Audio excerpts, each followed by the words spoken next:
চরণ বন্দনা, আগে করি মাতা পিতার চরণ বন্দনা, বন্দি পরে গুরুর চরণ হয়ে এক মনা, বন্দি পরে গুরুর চরণ হয়ে এক মনা, নটনাথের চরণ বন্দি যার কৃপাতে পালা, নটনাথের চরণ বন্দি যার কৃপাতে পালা, সরস্বতীর চরণ বন্দি দিয়ে সুরের মালা।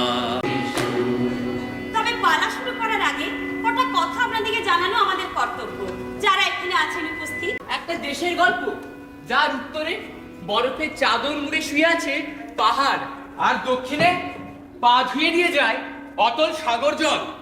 পশ্চিমে মরুভূমি তো পূবে শস্য শ্যামলা তৃণভূমি।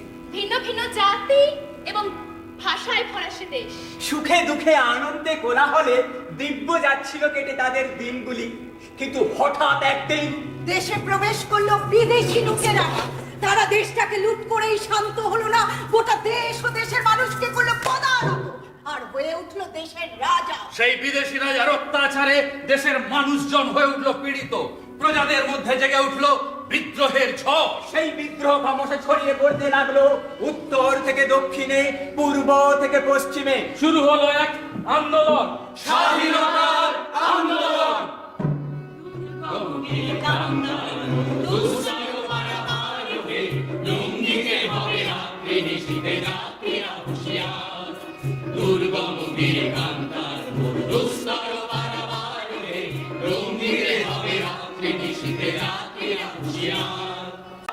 তারপর কি হলো? শোনো গো সবে, শোনো দিয়া মন, বিচিত্র সেই দেশের কথা করি বর্ণন। তারপরে যা হওয়ার হলো, সিংহাসন ফাঁকা হলো, এবার কে বসবে হেথায় তা নিয়ে বাঁধলো গো।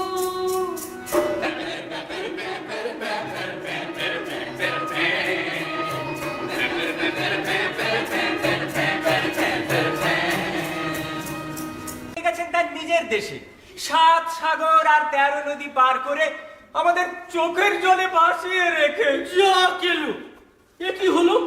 আমাদেরকে ডেকে ডুকে শেষে নিজেই টুকলুসপু মানে বুঝলে না, সুযোগ বুঝে টুক করে লেজ গুটিয়ে পো করে পালিয়ে যাওয়া। আর এদিকে আমরা বলে কত সেজে গুজে এলুম। একেই বলে মেলেচ্ছ, যে পাতে এতদিন ধরে চেটেপুটে খেলি, আর আজ কিনা ছাড়ো তো। লোক ঠকানোর মধ্যে জাতের স্বভাব।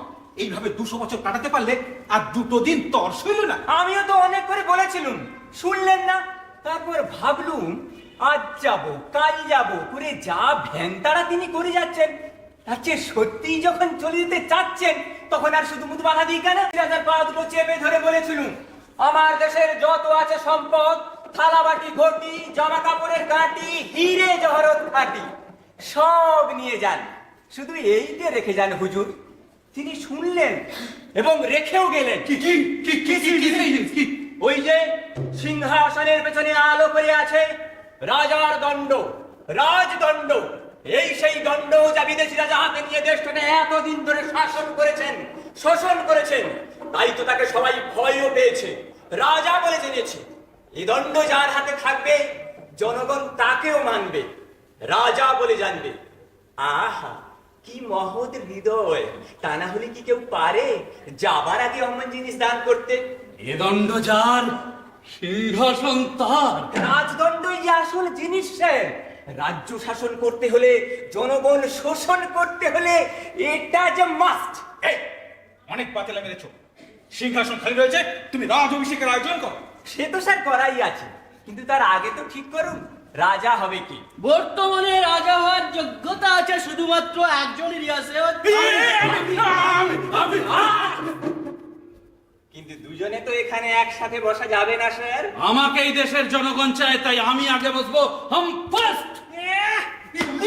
হাম ফার্স্ট। আর আমি কি বানের জলে ভেসে যাবে নাকি? আমার যা লোক আছে না। এই লোক দেখাচ্ছিস? লোক কত লোক আছে রে তো? দেখবি, দেখতে চাস? এক আওয়াজে দাঙ্গা বাঁধিয়ে দেবো রে। দাঙ্গা বাঁধিয়ে দেখ না, ফাটিয়ে ফার্নিচার বানিয়ে দেবো। বলে হচ্ছেটা কি? আমি আমার যাত্রা শুরু করে দেবো। এখানে যা যাত্রা শুরু হয়েছে আগে তো সেটা সামলান। আরে এ থিয়েটার যাত্রা নয় রে, এ হলো গিয়ে পদযাত্রা। বন্ধুগণ, বিদেশি রাজা চক্রান্ত করে আমাদের মধ্যে বিভেদ সৃষ্টি করতে চাইছে। আসুন, আজ থেকে আমরা সবাই এক হয়ে এক নতুন যাত্রা শুরু করি, সাম্প্রদায়িক সম্প্রীতি রক্ষার যাত্রা। আমি আর কোনো কথা শুনবো নি। আমার আলাদা থেকে চাই চাই। আমরা তোদের সঙ্গে থাকবো না। হ্যাঁ, গোপাল আমার চালতে আলাদা দেশ নেবে, এদেশের কোনো ভাগ হবে না। আর যদি করতেই হয়, তবে আমার এই লাশের উপর দিয়েই করতে হবে। এই আমি যদি দরকার হয় তো তাই হবে। এই আমি চললুম। হ্যাঁ, ওই নিউ সিংহাসনকে অর্ডার দিতে। আমারে মাঝে পুরি করো, নয়া দেশ হমে দো। আমি বলি কি, এভাবে মাথা গরম না করে যদি একটা আলোচনার মাধ্যমে সমাধান সূত্র বার করা যায়। নো আলোচনা, নো কম্প্রোমাইজ। আমি আমার লোকেদের নিয়ে আলাদা থাকবো, আলাদা খাবো। আমার আলাদা দেশ চাই। এবার দেখছি কি করা যায়। তোর এই ন্যাকা কান্নায় আমি ভুলছি না রে। তোর দেশ কো হাম ভাগ নেই হোনে দেंगे। এবার তাহলে কিন্তু আমি চেঁচাবো। চেঁচিও না, বলছি তো দেখছি কি করা যায়। আর হয়েছে যত জ্বালা। এই যে এদিকে শোনো, আর এদিকে শুনুই না। শোনো শোনো, এই ছোকরা মহা ঝামেলাবাজ। ওকে দেশ ছাড়া না করলে ও তোমাকে শান্তিতে সিংহাসনে বসতেই দেবে না। তার চেয়ে বরং এক খাবলা দেশ দিয়ে লেখা চুকে যা। সিংহাসন তো তোমার কাছে করে পাওয়া 14 আনা, নাই ভাগে একটু কম হলোই। একটু ঠান্ডা মাথায় ভেবে দেখো। বেশ, আপনি যখন বলছেন, তবে বেশি দেব না বলে দিলুম। আমি আছি কি করতে? আরে তুমি তো জানো হিংসা আমি মোটে পছন্দ করি। তাই দেশের শান্তির জন্য, দেশের শান্তির জন্য সবার কথা মেনে নিয়ে 30 ভাগের মধ্যে একটা কঠিন সিদ্ধান্তকে আমি মেনে নিলাম। আমার তো ইয়েস মাই লর্ড। গোটা ম্যাপটা একবার নিয়ে এসো তো, মাপ করে কেটে ওকে ওরটা বুঝিয়ে দিই। যাও, এদিকে এসো তোমরা, এদিকে এসো। কোনো খুনি মারামারি আমি একদম পছন্দ করি। তাই ঠান্ডা মাথায় যে যার নিজেরটা এখনই বুঝে না। এই নিন। আমার নেশায় মেতে ওঠে তিন্নেতা এক দেশের রে। আমার নেশায় মেতে ওঠে ভাগাভাগি ভাগাভাগিতে কি লাভ আছে কে জানে রে। তবু আমার নেশায় মেতে ওঠে তিন্নেতা এক দেশের রে। ভাগার নেশায় মেতে ওঠে।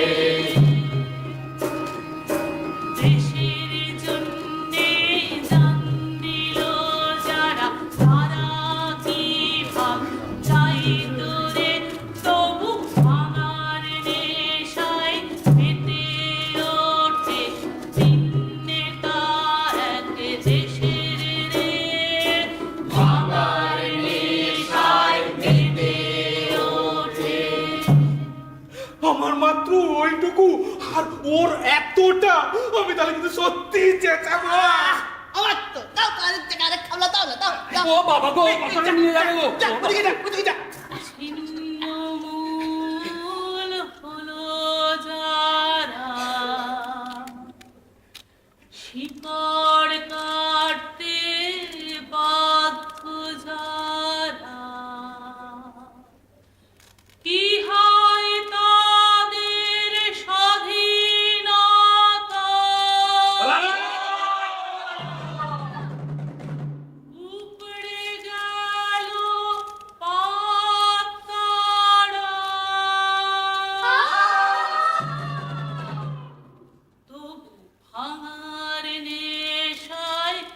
মেতে ওঠে তিন নেতা এক দেশের রে। রাজা আমি না তুমি, আমি বেশ বুঝতে পারছি। তুমি খুড়ো হয়েছ বুড়ো, তোমার আর সিং ভেঙে বাছুরের দলে না ঢোকাই ভালো। তোমাকে আমি দেশের পিতা ঘোষণা করে দিচ্ছি, সর্বত্র তোমার ছবি ছাপিয়ে দিচ্ছি। নদীর তীরে মনোরম পরিবেশে তোমার জন্য মন্দির গড়ে দিচ্ছি। বয়স হয়েছে, যাও সেখানে গিয়ে ঈশ্বর সাধনা করো, গিয়ে যাও। তুমি আমাকে এভাবে তাড়িয়ে দিলে ভাই, তবে যাই, তুই যাই বলবে তাই না হয় হবে। আমি অহিংসার পূজারি, রঘুপতি রাঘব রাজা রাম, পতিত পাবন সীতারাম। रघुपति राघव राजा राम, पतित पावन सीताराम। रघुपति राघव राजा राम, पतित पावन सीताराम। रघुपति राघव राजा राम, पतित पावन सीताराम। रघुपति राघव राजा राम, पतित पावन सीताराम। रघुपति राघव राजा राम, पतित पावन सीताराम। रघुपति राघव राजा राम, पतित पावन सीताराम। নিষ্কণ্ঠ, রাজ্যাভিষেক আরম্ভ করি মহারাজ। হ্যাঁ, রাজ্যাভিষেকের মন্ত্র উচ্চারণ করো। দেশের যত জনগণ রে, সাবধান হয়ে যায় এইবারে। নতুন রাজার ফান্ডাচারে, শোনো সবাই কান খাড়া করে। কেউ যদি রাজার উল্টি ধরে, তবে রাজা ঘোষা করে। রাজার ঘোষা হলে করে, প্রজার ঘাড়ে কর চড়ে। তাই রাজার স্তুতি সবাই করো, রাজা মোদের মনটা ধরো। এবারে আমাদের নতুন রাজা শপথ গ্রহণ করবেন। অক্কা বক্কা ভো ভক্কা, লুটবো এবার গোটা দেশটা। যারা মুড়ে কাঠি করবে তাদের দেব আছলা বাঁশটা। ব্যাস হয়ে গেলেন আপনি রাজা। এবার এই রাজদণ্ডটা হাতে নিয়ে প্রজাদের সামনে গিয়ে একটু দাঁড়াতে হবে স্যার। গিয়ে কি করবো? গা গরম করা একটা ভাষণ, এটাও যে রাজকার্যের মধ্যেই পড়ে মহারাজা। My dear fellow citizens of this country, sir মাতৃভাষায় মাতৃভাষায়। আপনাদের আর ভয় নেই।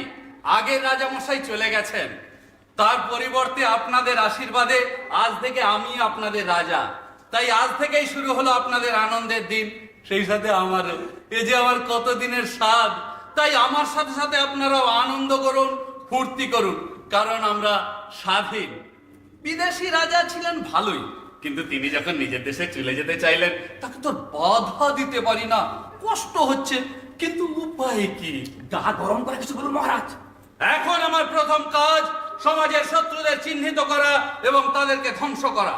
সমাজের শত্রুদের হুঁশিয়ার করে আমি বলতে চাই, শোন রে মালিক, শোন রে মজুদ্দার, শোন রে কালোবাজারি, আর শোন রে ভেজালদার, আমার দেশে তোদের জুলুম চলবে না রে আর। গরিব মেরে রক্ত খাওয়ার স্বাদটা ঘোচাবই, রাস্তার ধারে ল্যাম্পপোস্টে তোদেরকে ঝোলাবই।